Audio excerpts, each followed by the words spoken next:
A team I helped had a content workflow with 5 agents. 3 researched, 2 wrote, and 1 checked quality.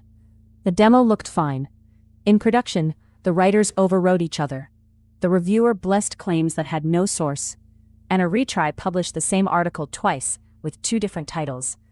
Nobody had broken the model. The loop was broken. There was no type state, no edge checkpoint, no owner for the draft, and no idempotency key at publish. Multi-agent did not add reliability. The naive way to build a multi-agent workflow is to put several agents in one thread and ask them to collaborate. That feels natural, but it is the least operable shape. Shared chat is not shared state. It has no schema, no lease, no checkpoint, and no clean recovery point. Consensus is also overrated. If 4 agents all saw the same weak evidence, agreement just gives you a louder mistake. And when a run fails, you cannot tell whether the repair belongs in research, writing, review, or publishing. The result is expensive loops that are hard to stop and harder to audit. The pattern is simple and opinionated. 3 read-only researchers fan out. 1 writer node holds the pen, and 1 reviewer node judges with teeth. Researchers may collect facts, links, quotes, constraints, and open questions. They do not edit the draft. The writer receives the merged research packet and produces 1 draft. The reviewer uses a different model, or at least a different configuration, and must return evidence-anchored verdicts, not vibes. Code handles anything checkable: schema validation, citation counts, duplicate detection, budget limits, and publish idempotency. The model reasons where reasoning is needed. The graph enforces the rest.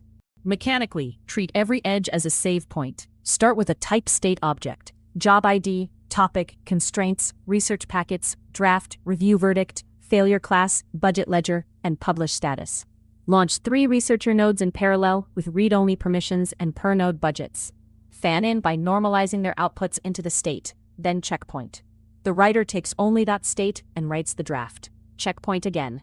The reviewer returns a structured verdict: approved, missing evidence, factual conflict, bad structure, policy concern, or budget exceeded. Routing is code first. Missing evidence goes back to research. Bad structure goes to writer. Approved goes to publish with an idempotency key. Picture a research loop for a technical briefing. Researcher A checks vendor docs. Researcher B checks public incident reports. Researcher C checks internal notes the workflow is allowed to read. Each returns claims with source IDs and confidence. The fan-in step rejects packets that do not match schema and records a checkpoint. The writer produces a single briefing with citations. The reviewer, running on a different model family in my preferred setup, checks each major claim against the evidence IDs. Verdict: missing evidence for 1 performance claim, structure acceptable. The router sends only that gap back to a researcher. The writer patches 1 paragraph. Review passes. Publish runs once using job ID plus version. This graph is not magic. 3 researchers can still find 3 stale sources. A different reviewer model can still miss a subtle contradiction. Repair loops can churn if the verdict categories are vague. Budgets can protect the system while leaving the user with an incomplete answer. That is an honest trade-off. I would rather return not enough evidence within budget than ship a confident fake. Watch for hidden write access too. If a researcher can mutate the draft, your graph has 2 writers again.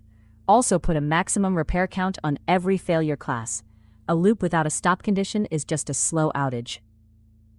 This episode is the capstone of the first arc. Nothing here is new. It is the earlier loop engineering discipline finally sitting in one graph. Failure classes decide which phase gets the repair. Leases protect ownership.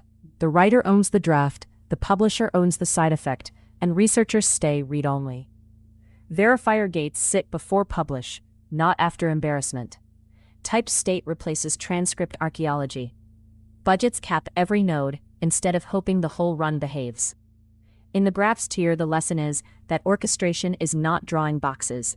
It is making recovery, verification, and stopping behavior explicit at every edge. Here is the 10-minute exercise. Take 1 automation you already run and draw it as a graph. Mark every node that can write shared output. If there is more than 1 writer for the same artifact, pick 1 owner or split the artifact.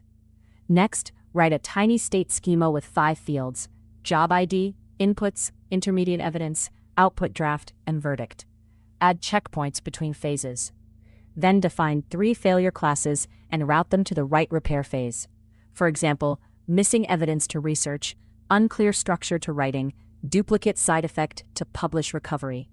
Finally, add 1 budget to each node. Recap in 3 beats.